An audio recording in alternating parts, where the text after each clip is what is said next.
We see headlines about Afghanistan all the time, but what does that chaos actually mean for the people living through it?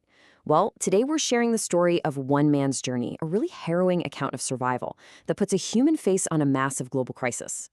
My return to Afghanistan would carry a real and immediate risk of arbitrated detention, torture, or death.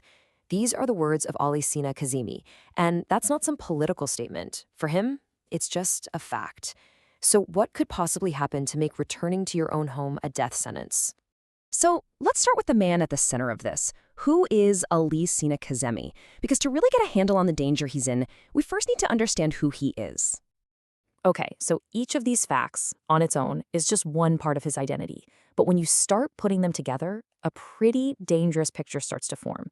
He's an Afghan citizen, sure, but he's also Hazara and a Shia Muslim, both groups that have been systematically persecuted by the Taliban. And then you add that last detail, a former soldier in the Afghan National Army, and suddenly he's not just a minority, he's a marked man. His decision to join the army wasn't about some big patriotic dream. It was about pure desperation. I mean, can you imagine? You get your diploma, you're full of hope, and then you spend the next 5 years just unable to find work. In a country that's being crushed by an economic crisis, the army wasn't really a choice. It was his only option to survive. So he enlists, becomes a logistics soldier, and he's doing his part for his country. And then, almost overnight, the very country he swore an oath to serve, well, it just vanished. The speed of this is just staggering. Think about it. In August 2019, he joins the army. Exactly 2 years later, August 2021, the government he works for is gone. In just 24 months, he went from being a soldier to a fugitive, actively being hunted by his country's new rulers. And this threat wasn't theoretical. It was immediate.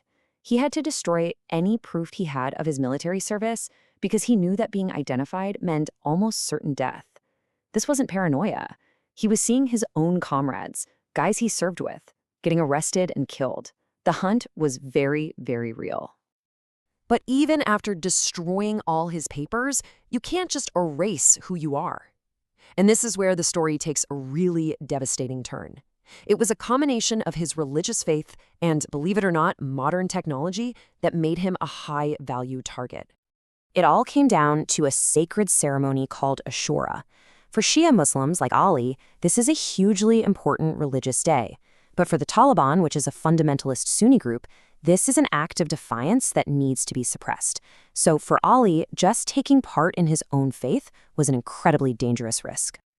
And right here, you can see the chain of events that just completely sealed his fate. He participates in Ashura, and for that alone, he's arrested. But the real trap is sprung when they take him to the detention center. They scan his fingerprints, and a biometric system instantly flags him as a former soldier. In one single moment, a routine scan turns him from a religious minority into a confirmed enemy of the state. At that point, knowing he was a marked man, his only choice was to flee. And this is the beginning of an incredibly long and dangerous journey, a desperate search for any place where he wouldn't be hunting. Just look at the scale of this escape. We're talking about a journey that stretched over a year. He spends 6 months in Iran, then another 7 in Turkey, working as a tailor just to save enough money to keep moving.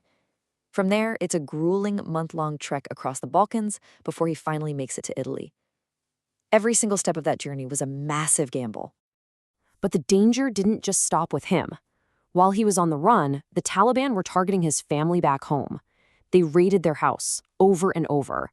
They arrested his father, a man in his 60s, and beat him for 2 days, trying to find out where Ali was.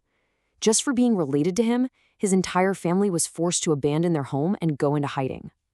So, after everything he's been through, you really start to understand. Returning to Afghanistan isn't just a bad idea for him, it's absolutely impossible. When you put all the pieces together, you see there's just no escape for him in Afghanistan. It's a perfect storm. His faith makes him a target, his past as a soldier makes him an enemy, and critically, thanks to those biometrics, the Taliban have his file. They have his name, his face, his fingerprints. There is simply nowhere left for him to hide. And this isn't just his word against theirs. He has the proof. He carries his ID, photos from his time in the military, and maybe most chilling of all, The actual Taliban-issued warrants for his arrest. His entire life, and the mortal danger he's in, it's all right there in black and white. Ali Sina Kazemi's story is his, but the question it leaves us with is universal.